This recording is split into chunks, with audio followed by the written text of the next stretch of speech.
Hi, good evening, everybody. Thank you for the opportunity to present. My name is Erik DeAngelis. I'm one of the general surgery residents at GW. We have no disclosures. So as an introduction, YouTube is one of the most used platforms for surgical case preparation by trainees. However, prior research has identified that there are limitations in terms of the video quality for these popular videos. And just like any other video that's on YouTube, the actual popularity of the video is driven by the number of views and not anything about the surgical quality of the videos themselves.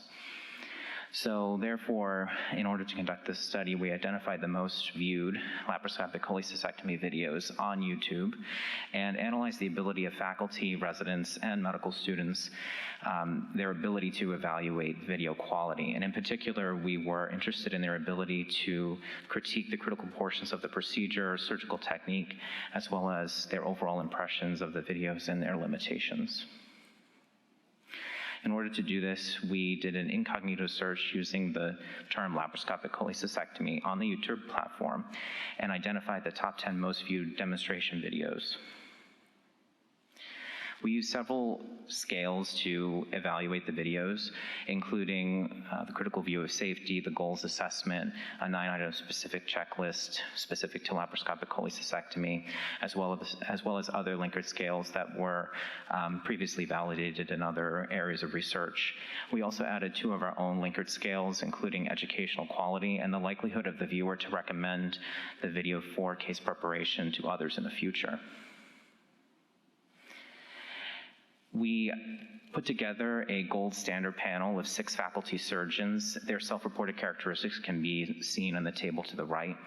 In addition, we compiled responses from 12 senior residents, which were defined as PGY4 and above.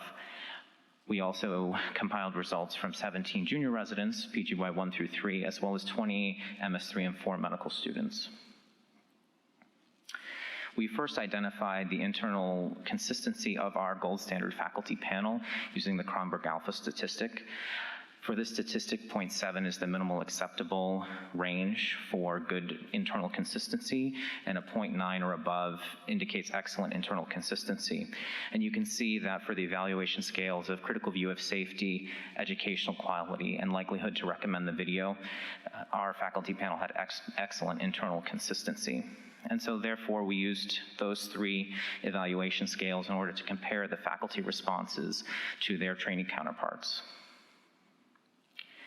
So for the CVS criteria, the faculty panel identified that only 1 out of the 10 videos demonstrated all 3 CVS criteria, whereas 4 out of 10 videos demonstrated none of the criteria.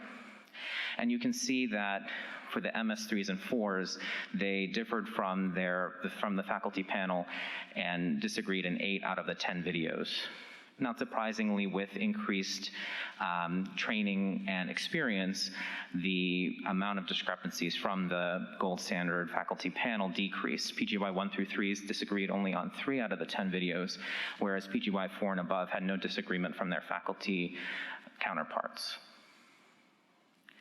For educational quality, you can see that the faculty evaluations were poor for the educational quality of the videos, with a mean score of 4.63 on a 10-point scale. Again, you can see that with increasing experience, there was increasing agreement with the faculty gold standard panel, with PGY4s and above having no disagreements, but their more junior counterparts having both 4 and 3 out of the 10 videos with significant differences from their faculty panel. And finally, with regards to likelihood to recommend, again, the faculty rated the videos lowly on this point as well, with a mean score of 2.3 on a 5-point scale.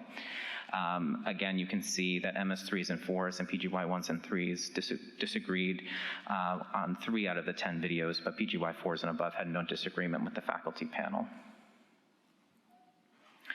So from this, we concluded that the top laparoscopic videos that were present on YouTube were of poor quality. And to our knowledge, this is the first study that compared not only faculty evaluations of popular videos, but also compared those to trainee evaluations of the same videos. And when we did that, we found that senior resident assessment closely aligned with the faculty surgeons, whereas junior trainees, both medical students as well as residents, tended to disagree with the faculty as well as overstate the video quality as well as their educational value. There were a few limitations to the study. It was a single institution, and also educational quality is subjective. So there may be differences related to the level of training and experience, and what a medical student or junior resident is gleaning from a certain video or finding educational about a certain video may be different and may change with increased experience or training. In terms of implications, we think that this data suggests that faculty ought to guide junior trainees towards high-quality vetted resources. They may not have the experience to be able to identify what is good surgical technique and what is a good demonstration of a particular procedure, and try and avoid the exposure of junior trainees to bad surgical techniques. It also suggests that perhaps creation and dissemination of educational resources on public platforms by surgical societies ought to be something that is more common. So thank you for the opportunity to present, and I welcome any questions.